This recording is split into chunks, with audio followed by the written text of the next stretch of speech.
Hi, I'm Claire Jordan, and today I'm reviewing the Leray self-balancing electric scooter. Right out of the box, this thing is awesome. Now, that's not to say I haven't had some problems with it, but we'll get into that.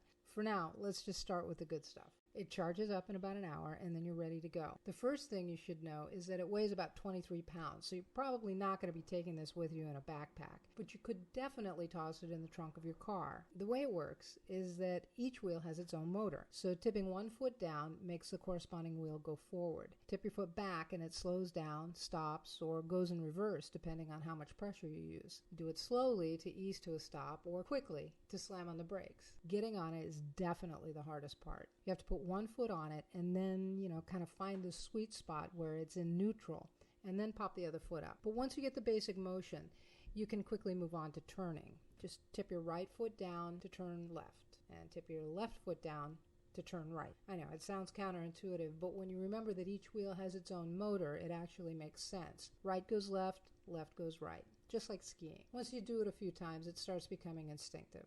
It was actually pretty easy for me to learn. It took about 5 minutes for me to get the feel for how it moves, another 10 to feel comfortable on it, and within 20 minutes or so I felt as though I'd been riding it for years. Obviously, if you surf, skateboard, ski, or snowboard, you'll feel comfortable much faster than if you've never done any balance-related sports. And like any of those sports, the key is keeping your knees soft. So, the first time riding it, right? I was loving it within a few minutes, but then came the problem. Once I get it above 2 or 3 miles per hour, the right wheel starts rubbing, which causes it to lurch. The wheel on my right as I'm riding it, that's the one on the left in the video, it lurches every few seconds, causing a nasty shimmy. I'm lucky, I have good balance, or it would have sent me sailing. Anytime I got above a few miles an hour, the scooter became increasingly unstable. So that's the major problem.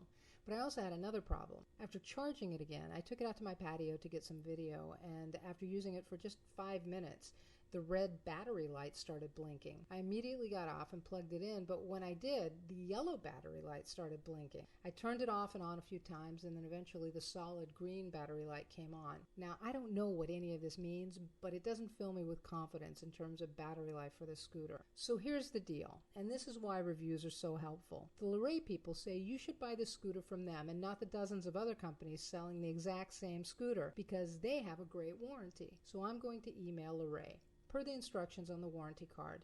I'm going to see what kind of response I get. How long does it take? How helpful are they? And most importantly, do they address these issues in a way that's satisfying to me, the consumer? I'll update this video with the results of Leray's customer service as soon as I get a response. Honestly though, aside from these issues, this scooter is an amazing amount of fun, and I'm really looking forward to using one without a shimmy. If Leray stands behind their products and honors their warranty, I'll give this scooter my enthusiastic endorsement. I'm Claire Jordan.